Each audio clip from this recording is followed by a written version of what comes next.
주의 은혜를 사모하여 이렇게 주중 주의 전을 찾으신 우리 모든 성도님들을 환영하고 축복합니다. 우리 성도님들께서는 하나님께 받은 은혜 또 혹은 하나님께서 베풀어 주신 그 은혜로 말미암아 경험한 놀라운 일들이 어떤 일들이 있으십니까? 신앙생활을 하시는 분들을 보면 종종 그런 말씀들을 하십니다. 목사님, 제가 제 인생에 얼마나 큰 은혜를 받았는지 모릅니다. 또 어떤 분들은 제가 어릴 때 우리 아이가 정말 아팠는데 그 아이를 하나님이 기적적으로 치유해 주셨습니다. 그리고 어떤 분들은 또 기도하는 중에 꿈을 보고 환상을 보았습니다. 귀신이 쫓아나가는 놀라운 역사를 경험하였습니다. 다양한 신앙의 경험, 영적인 체험, 하나님께서 우리 삶 가운데 베풀어 주신 은혜들이 각각의 간증처럼 우리들에게 있습니다. 그렇다면 그러한 놀라운 은혜들을 경험하셨다면 그 은혜들, 그 능력들, 그 이적들이 내 삶을 어떻게 변화시키셨습니까?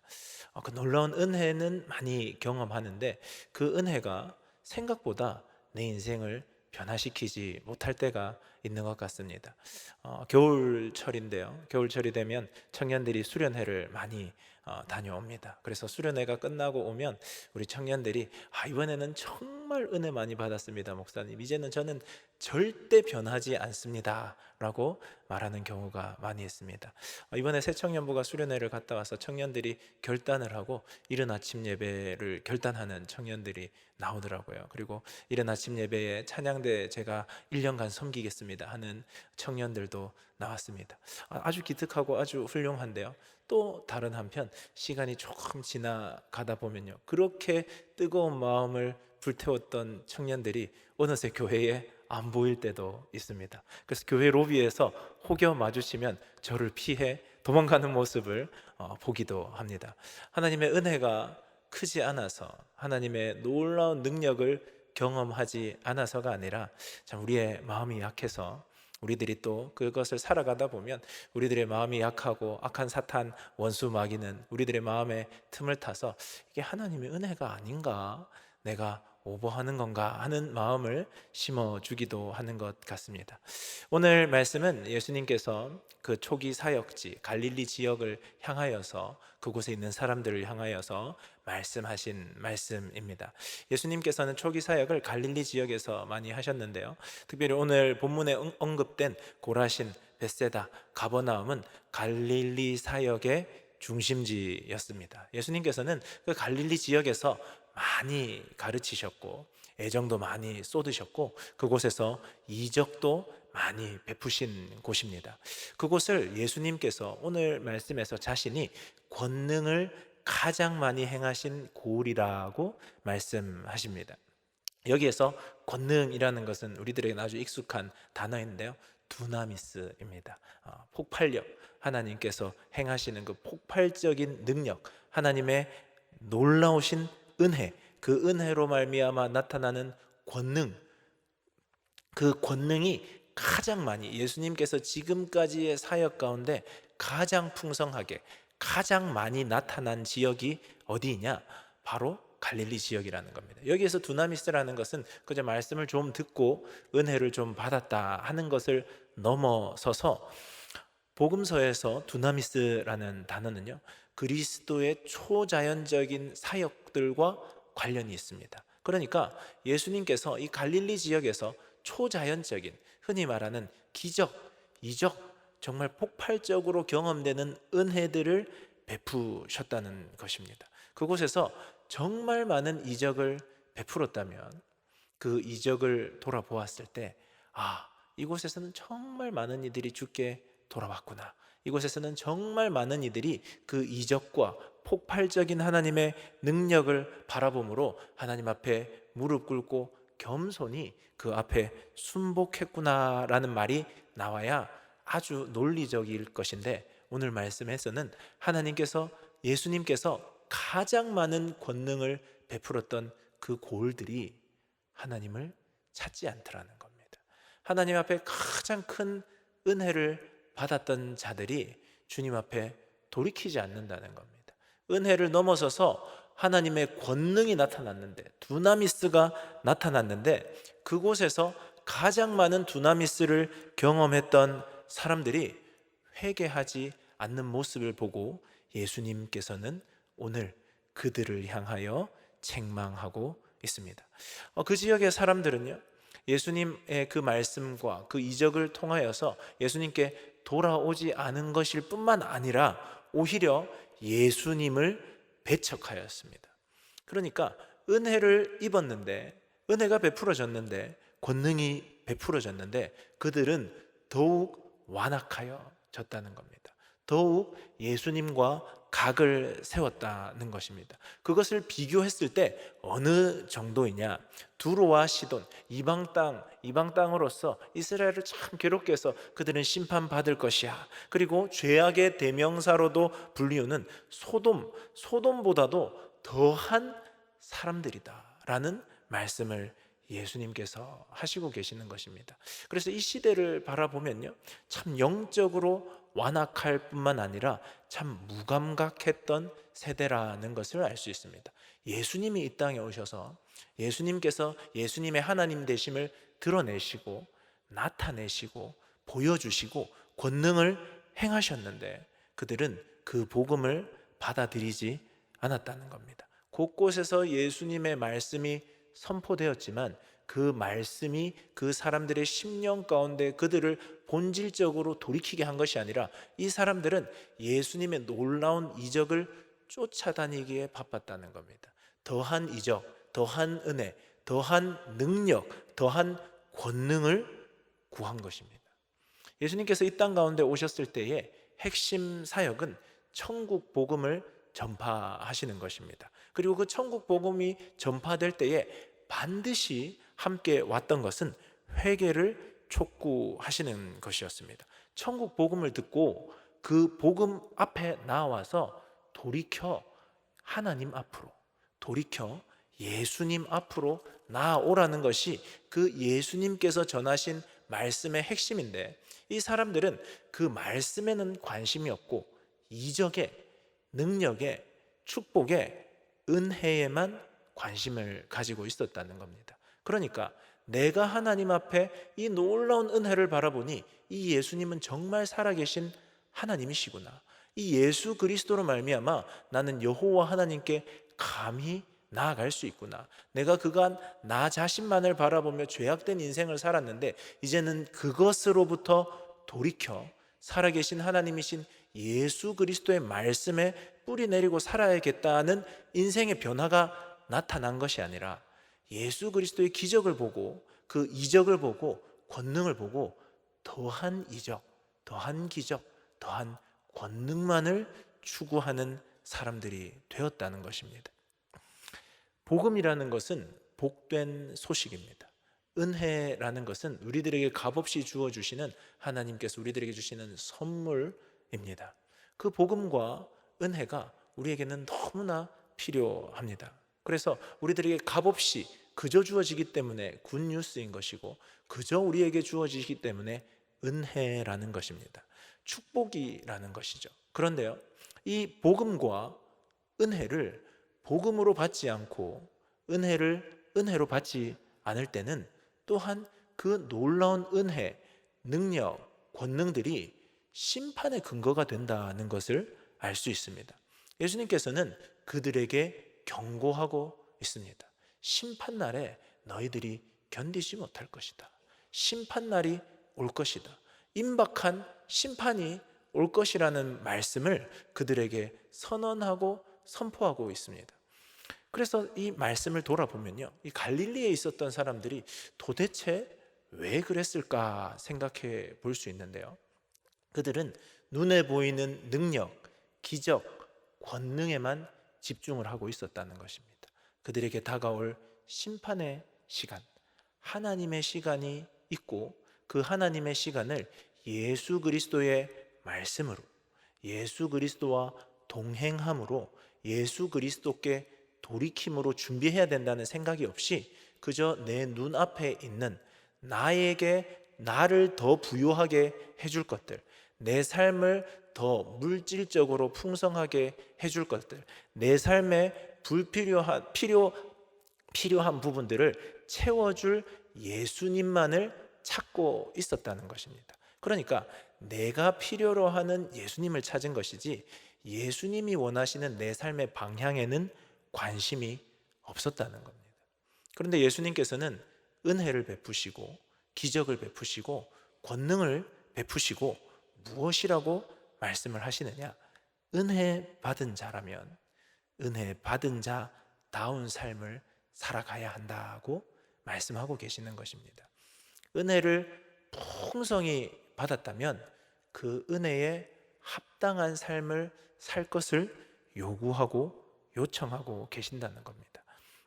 두로와 시돈과 소돔은 그들의 죄악으로 인하여 멸망하게 될 것입니다. 그들에게는 베풀어 주신 하나님의 그 한없는 은혜와 권능은 없었던 겁니다. 그런데 그 은혜와 권능이 그들의 삶에 있는데 그 은혜와 권능에 합당한 삶, 은혜를 받은 자로서의 삶, 권능을 입은 자로서의 삶으로 나아가지 못하는 그들이 예수 그리스도의 책망의 대상이 된다는 것입니다. 그러면 우리들은 우리의 삶을 돌아볼 수 있어야 하겠습니다. 제가 세문안 교회에 처음 와서 가장 놀랐던 것은 정말 신앙이 대대손손 계승되더라는 겁니다. 제가 오늘 수요 기도회 예배를 이렇게 준비해 왔는데 제가 첫 번째 수요 예배 때 제가 이제 떨리는 마음으로 설교를 준비해서 이렇게 오는데 그때 저와 함께 가셨던 권사님께서 저에게 물어보시더라고요. 목사님 신앙이 몇 대신가요? 이렇게 물어보시더라고요. 그래서 저도 모태신앙이고 이렇게 신앙이 많이 계승되어 있었는데요. 그래서 정말 그렇게 이것이 나에게도 물을 수 있는 부분이구나라는 생각을 했는데 제가 청년들을 담당하다 보니까 청년들을 만나서 대화하다 보니까 정말 신앙이 대대로 이어져 왔던 모태신앙은 너무 많고요. 그 신앙이 2대, 3대, 4대도 너무 많은 겁니다.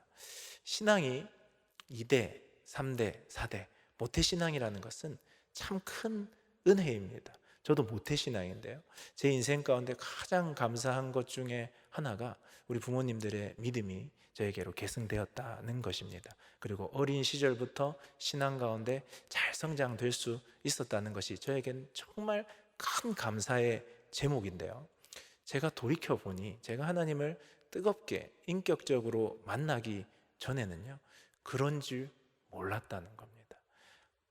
부모님으로부터 자연스럽게 받았던 그 신앙, 자연스럽게 언제인지도 모르게 하나님을 아버지로 부를 수 있는 그 은혜, 그 하나님께 하나님 도대체 어디 계십니까 하며 치열하게 고민했던 그 시간들이 정말 제 인생에서, 제 신앙에서는 너무나 축복된 시간이고 하나님을 치열하게 구하면서 하나님을 알아가는 시간이었는데, 그 시간에서는 저는 내가 모태신앙으로 태어나서 차지도 않고 덥지도 않구나, 차라리 안 믿는 집에서 태어났으면 간절하게 하나님을 찾을 건데 은혜가 은혜인지 몰랐던 겁니다.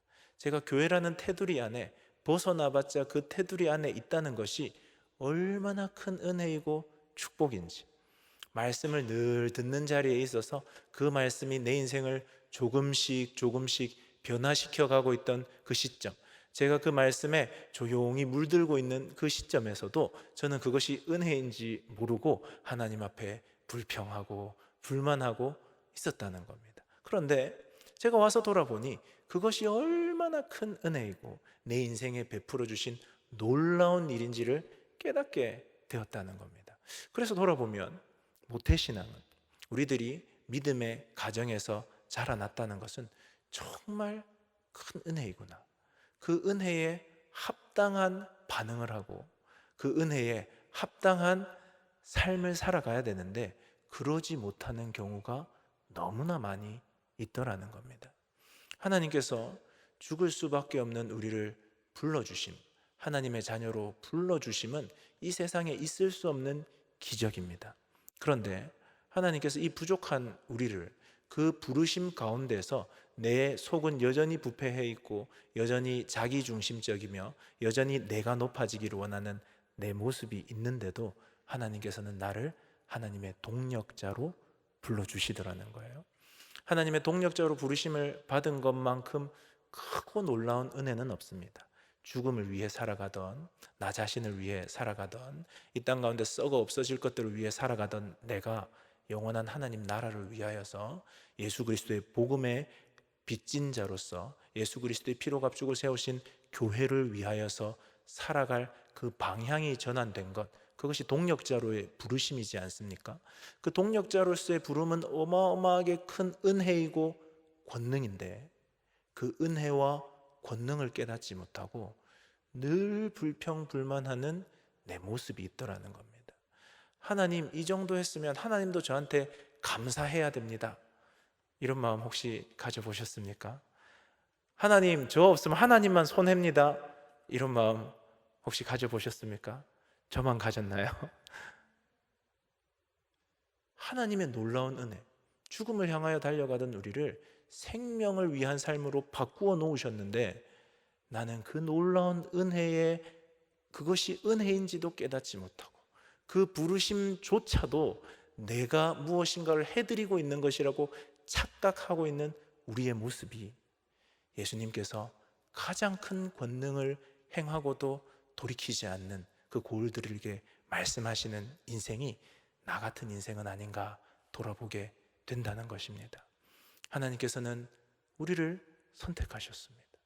하나님의 자녀로 부르셨습니다. 하나님의 자녀인데도 하나님 자녀답지 못한 우리를 동력자의 자리로 세우셨습니다. 세상의 사람들도 견디지 못할 나의 성격을 그 자리에서 빚어가시고 다듬어 가시고 예수 그리스도를 만나게 하시는 놀라운 은혜의 자리에 우리를 세워 두셨습니다. 그 놀라운 은혜가 있는데, 그것이 권능인데, 그것이 하나님의 능력인데, 우리들은 그 능력에 감사하며 그 은혜에 감격하며 하나님께 돌아가고 있는지 돌아보아야 하겠습니다. 그렇게 주님께 돌이키지 못하고 있는 그들을 향하여 예수님께서 말씀하시는 것, 예수님께서 기대하시는 것은 무엇이냐? 회개할 것을 요구하고 요청하십니다. 하나님의 부르심에 대한 우리들의 반응은 두 가지로 나타나는데요, 믿음과 회개입니다. 믿음을 통하여서 하나님의 하나님 되심, 예수 그리스도의 하나님 되심, 예수 그리스도의 메시아 되심, 그것을 믿음으로 말미암아 우리가 주님을 따르게 되고, 또한 그것이 예수 그리스도가 하나님이심을 깨달아 알므로 우리들이 걸어가고 있던 그 길에서 돌이켜 하나님의 방향으로 돌아가게 되는데, 그 하나님의 방향으로의 방향의 전환을 회개라고 하는 것입니다. 예수님께서 이 갈릴리 지역의 사람들에게 회개할 것을 요구하고 요청하고 계신다는 것입니다. 우리들에게도 회개가 요구되고 요청되고 있습니다. 그러면 회개라는 것은 무엇인가? 우리가 회개해야 되는데, 우리가 회개라는 것을 단편적으로 생각할 수 있습니다. 회개 기도하겠습니다 하는 것을 회개로 생각하는데요, 그 회개는 이 회개라는 큰 영역 안에 있는 일부분입니다. 회개는 더 큰 개념을 가지고 있는데요, 회개의 가장 일반적인 의미는 뉘우치고 돌이켜 하나님께 돌아가는 것이 회개입니다. 내가 잘못된 길을 걸어가고 있던 그것이 잘못되었음을 깨닫고 뉘우치어서 하나님의 방향으로 돌아가는 것입니다. 자기의 마음을 하나님께로 향할 때에 우리는 돌아갈 수가 있습니다. 우리의 마음, 우리들의 입술뿐만 아니라 우리들의 전 존재가 하나님을 향할 때에 그 방향이 돌아가게 되는 것입니다. 그렇다면 우리가 무엇으로부터 돌이키게 되는가? 그래서 회개라는 말에는요, 무엇으로부터 돌이켜서 무엇을 향하여 돌아가는 것이라는 의미가 담겨 있습니다. 내가 세상에 발 디디고 있던 그것으로부터 돌이켜서 예수 그리스도를 향하여 돌아가는 것, 세상에서 다른 사람들을 미워하고 욕하던 것에서 돌이켜서 하나님을 향하여 예수 그리스도의 사랑을 향하여 나아가는 것, 내 죄악된 그 행실에서 돌이켜서 예수 그리스도의 십자가를 향하여 나아가는 것, 그것이 회개입니다. 회개는 하나님 없는 삶과 하나님의 말씀에 불순종하던 것으로부터 돌이켜 하나님과 함께하는 삶으로 돌아가는 겁니다. 회개하기 위해서 전제되어야 하는 요소는 무엇이냐? 겸손한 마음이 우리에게 필요합니다. 앞서도 말씀드렸지만 우리들에게 큰 은혜가 되는 것은 하나님의 동력자로 부름받고 이 교회라는 예수 그리스도의 몸된 공동체에 우리들이 뿌리 내리고 있는 것만큼 큰 은혜가 없는데요, 그곳에서 큰 뿌리 내리고 있다 보면 우리들은 참 연약하여서 그 문화에 함몰됩니다. 나는 훌륭하지 않은데 교회가 훌륭하다 보니까 내가 훌륭하다고 착각하는 것입니다. 나는 경건하지 않은데 경건한 예배의 분위기에 있다 보니 나 또한 경건하다고 착각하는 것입니다. 그러다 보니까 내가 나 자신의 본래보다 더 높게 판단하고 평가할 수가 있다는 겁니다. 내가 하나님을 알고 나를 알 때 겸손할 수 있는 것이 인생인데, 하나님을 가벼이 생각하고 나는 나를 높이 생각한다는 겁니다. 나를 높이 생각하다 보니 내가 겸손할 수가 없는 것이죠. 내 존재의 본질적인 모습을 바라보지 못한다는 겁니다. 껍질이 둘러싸여 있는 그것이 나인 줄 착각하는 겁니다. 제가 목사인데요, 목사라는 이 직책이 내 신앙의 수준이라고 착각하는 경우가 있습니다. 40년간 교회 생활을 한 것이 내 신앙의 수준이고 하나님과 나와의 관계의 깊이라고 착각하는 경우가 있습니다. 겸손함을 놓쳐버리는 겁니다. 그래서 우리는 우리의 심령 깊은 곳을 바라볼 수 있어야 됩니다.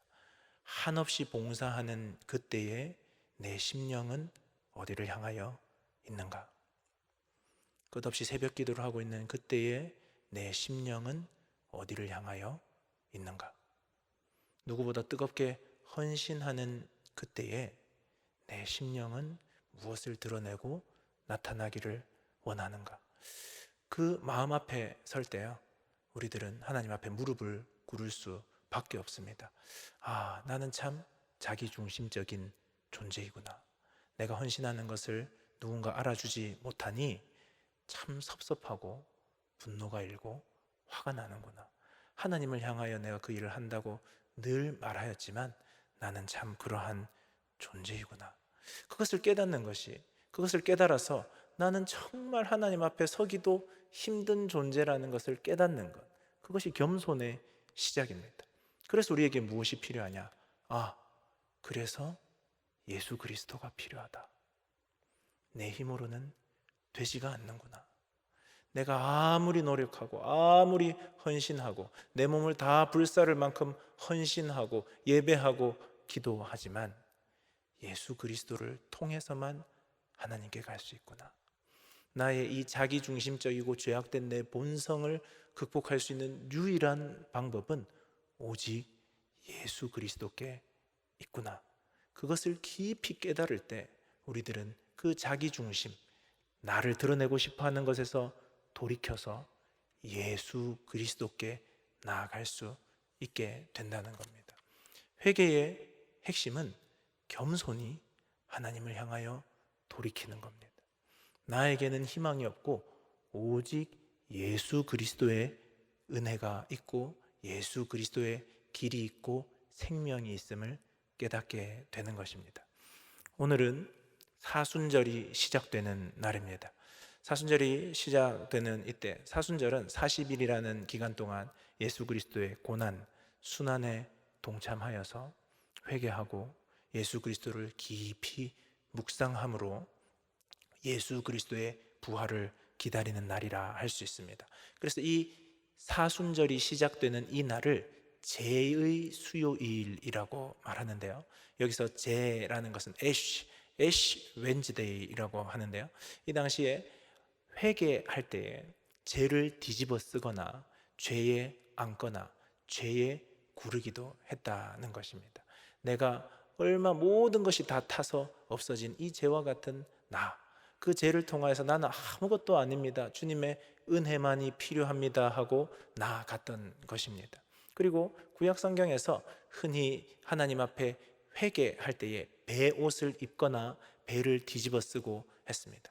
위에 옷을 다 벗고 그것만을 뒤집어 써서, 하나님, 저는 이렇게 비참하고 연약한 존재입니다, 주님의 은혜가 필요합니다, 주님, 제가 죄인됨을 고백합니다 하고 고백하는 바로 그날인데요. 그래서 그 죄를 한 10세기 이 교회 전통에서는 어떻게 했느냐, 그 종려나무의 죄를 다 갈아가지고요, 물에 묻혀서 이마에 십자가를 그림으로 예수 그리스도의 십자가를 기억하고 사순절을 시작했다고 합니다. 인간은 흙으로 와서 흙으로 돌아갑니다 라고 고백하며 예수 그리스도의 은혜를 구하며 나아갔던 것, 예수 그리스도의 우리를 부르심을 바라보며 나아갔던 것, 나의 모든 죄악들을 하나님 앞에 낱낱이 뉘우치고 오직 예수 그리스도의 십자가의 은혜만을 구하며 돌이켰던 그 날이 바로 제의 수요일, 바로 오늘 사순절의 시작이라고 할 수 있습니다. 사순절은 참회하고 고난을 내가 기꺼이 선택하고 절제하고 나의 교만과 탐욕과 분노를 다 씻어버리고 금식하고 절식함으로 하나님께서 나에게 베풀어 주신 그 은혜, 내가 얼마나 죄악된 존재를 다시 한번 깨달아 주님께, 예수 그리스도께 돌이키는 절기입니다. 오늘 이 수요 예배에 나오신 우리 모든 성도님들은 큰 은혜를 누리시는 분들이라 확신합니다. 왜냐하면 이 주중 예배에 내가 기꺼이 나아오겠다는 그 마음, 그 심령이 준비되신 분들인데, 그 심령은 어디로부터 오는 것이냐? 나로부터 오지 않는다는 겁니다. 하나님이 부르시는 그 부르심이라는 겁니다. 그래서 우리는 은혜 입은 자들입니다. 은혜 입은 우리에게 예수님께서 오늘 요청하십니다. 회개하지 않는 고울과 같이 되지 말고 돌이켜 나에게로 나오라 말씀하십니다. 주님의 부르심에 우리는 믿음으로 응답해야 될 것입니다. 주님의 부르심에 우리는 회개로 응답해야 할 것입니다. 우리를 부르시는 그 예수 그리스도가 나를 위하여 이 땅에 오셨고, 나를 위하여 죽기까지 순종하셨고, 나를 위하여 저 십자가를 끝까지 버티셨고, 그 나를 위하여 그 십자가에서 물과 피를 다 쏟으셨고, 나를 위하여 다시 살아나신 분이 바로 예수님이십니다. 그 예수님께서 우리에게 말씀하십니다. 돌이키라. 돌이켜 예수 그리스도에게로 나오라. 큰 은혜 입은 자여, 예수 그리스도께 나와 겸손히 그 길을 따라가라. 회개에 합당한 열매를 맺고 은혜에 합당한 인생을 살아가라 말씀하십니다. 오늘 이 밤 우리들이 큰 은혜 입은 자임을 기억해야 하겠습니다. 그러면서 우리는 큰 은혜 입은 자인데 그 은혜를 잊고 살아가는 것은 아닌가? 겸손한 마음이 아닌 교만한 마음으로 하나님 앞에 서고 있는 것은 아닌가? 인간의 작은 공로를 확대 해석하고 주님의 한없는 은혜를 축소 해석하여 바라보고 있는 것은 아닌가? 우리의 자신을 돌아볼 수 있어야 하겠습니다. 죄의 수요일, 그 죄를 뒤집어 쓰고 내가 오직 예수 그리스도께 돌아가겠습니다 하는 그 마음으로 말씀 앞에, 예수 그리스도의 십자가 앞에 서야 하겠습니다. 우리가 돌이켜 주님 앞에 나아갈 때 주님은 우리를 죄 있다 하지 않으시고 두 팔 벌려 우리를 안아주실 것입니다. 사랑하는 아들아, 사랑하는 내 딸아, 잘 왔다. 나와 함께 그 인생길 함께 동행하며 걸어가자 말씀하실 것입니다. 그 주님과 함께 이 사순절을 시작하시고 주님과 함께 죄악된 내 모든 것들을 예수 그리스도의 십자가에 못 박고 예수 그리스도와 함께 동행하며 걸어내시는 우리 모든 세문안의 성도님들 되시기를 주님의 이름으로 축복합니다. 함께 기도하겠습니다. 사랑의 하나님, 감사드립니다. 주님이 베풀어 주신 그 크고 놀라우신 은혜를 얼마나 자주 잊어버리고 그 은혜보다 나의 노력과 나의 헌신을 크게 생각하고 살았는지 모르겠습니다. 주님, 우리를 더욱 붙잡아 주시어 주님의 방향으로, 예수 그리스도의 십자가의 방향으로 돌이켜 회개하며 나아가는 저희들 될 수 있도록 함께하여 주시옵소서. 이 사순절 예수 그리스도와 동행함으로 우리들의 그 삶이 하나님 나라임을 깊이 경험하는 우리 모두가 되도록 함께하여 주시옵소서. 감사드리며 이 모든 말씀 우리 주 예수 그리스도 이름으로 기도드립니다. 아멘.